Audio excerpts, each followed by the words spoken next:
Unas apuestas que por poco nos cuesta celdas de castigo porque hicimos apuestas, unos decían muere, otros decían no, queda mal, otros decían bien, y ganaron los que decían que quedaba bien, porque luego le vimos, apareció en la Zabateria jugando al golf, ¿no?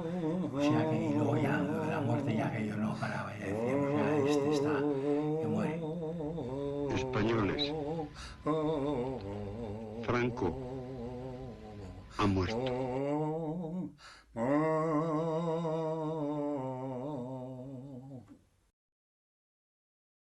No sé cómo, pero a la mañana siguiente se abren las celdas, que eran, pues no sé, las 7 de la mañana, y todo el mundo apareció con un puro en la puerta para hacer el primer recuento de la mañana, ¿no? Cuando nos contaban, ¿no?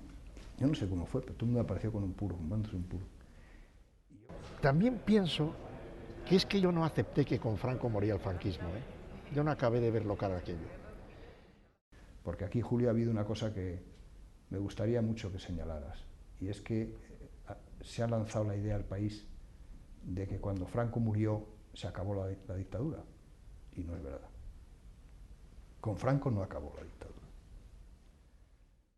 Y fueron tiempos duros, porque aquí la gente pensó que la muerte de Franco significaba la apertura a la libertad. Es mentira.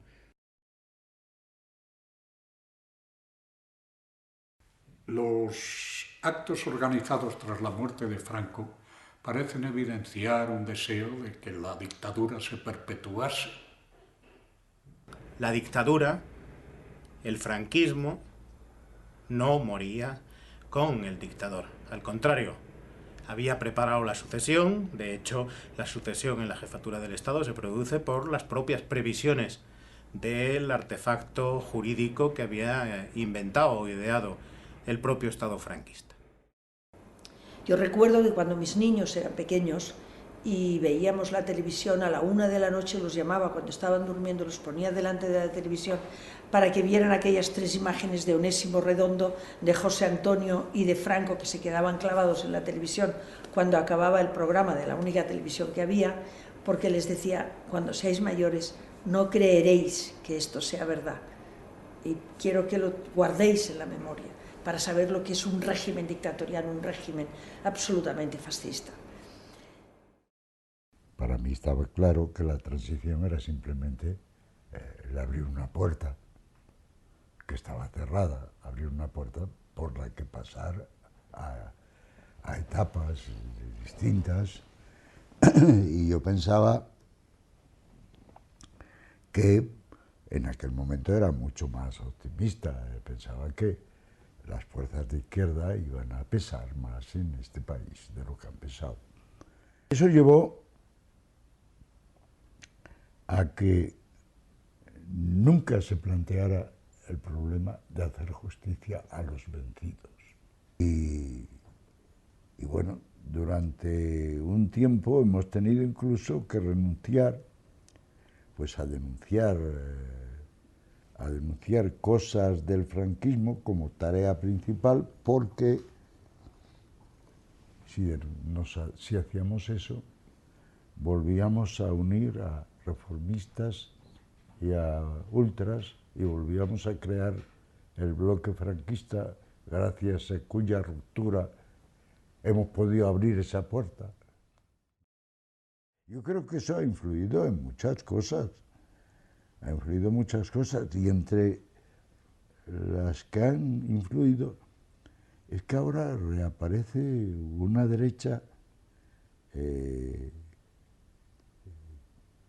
por la actitud de sus dirigentes parece más una nueva versión del movimiento nacional que un partido democrático conservador. La transición tendría que resolver 2 problemas que fueron los que resolvió, bien o mal, yo creo que bien, pero que después se desviaron: la República, la Segunda República Española, jefatura del Estado y relaciones de la Iglesia con el Estado, o el Estado con la Iglesia. Estos eran los 2 problemas medulares de la política española. La oposición en España siempre estuvo dividida. Es decir, eso fue uno de los dramas y una de las razones por las cuales Franco duró tanto, ¿no? Porque la oposición siempre estuvo dividida. Es decir, porque cómo terminó la guerra civil, Después vino la Guerra Fría. La Guerra Fría dividió evidentemente a unos y a otros, a los comunistas con respecto a los socialistas y a los demócratas cristianos. No hubo manera nunca de ponerse de acuerdo. La sociedad española iba empujando hacia la unidad de las fuerzas de oposición. Pero, si te fijas, la unidad de todas las fuerzas de oposición fue muy tardía. Fue en el año 76. Todos los que estaban detrás del franquismo no querían la democracia de ninguna de las maneras. Yo no conozco ninguna asociación desgajada del franquismo que se titulase democrática y que propugnase como salida a la democracia. Como consecuencia del asesinato de los de Atocha, después, tú recordarás, unos días después, hubo los funerales. Sí, después. Y aquello fue... Que fue tremendo. Aquello fue la de Dios. Aquello fue una cosa impresionante. Impresionante de gente en el colegio de abogados, que es donde estaban todas las... donde habían llevado, ¿no?, a los asesinados. Y de ahí salió una manifestación por toda la plaza de la Villa de París, Colón abajo, y luego y aquello fue una masa enorme de gente con una disciplina y con un control absoluto por parte del PC y de comisiones obreras. Y yo estoy convencido que esas grandes manifestaciones, esa gran manifestación fue absolutamente decisiva para la legalización del PC. Era esencial dar la batalla por la legalización, y la razón de que yo viniera en el 76 aquí era esa, y de que el partido en ese periodo saliera a la superficie y asumiera riesgos, pues rompiendo la clandestinidad, como la reunión de Roma, o en la que aparecen todos los miembros clandestinos del partido, del Comité Central. Y Fraga dijo que aquello había sido un golpe de Estado. La legalización había sido un golpe de Estado, y la verdad es que ahí Suárez y el rey, que estaban convencidos de que era necesaria, pues evidentemente se la jugaron. Y además de que Suárez tenía una cierta debilidad por la izquierda, ¿no? Y que era un hombre más bien de centroizquierda, porque de todos los dirigentes con los cuales yo tuve contacto en Madrid en aquella época, desde Felipe hasta Tierno y hasta Ruiz Jiménez, y en fin, de todos esos dirigentes, el menos anticomunista, por las conversaciones que tuve con ellos en esa época, era Suárez.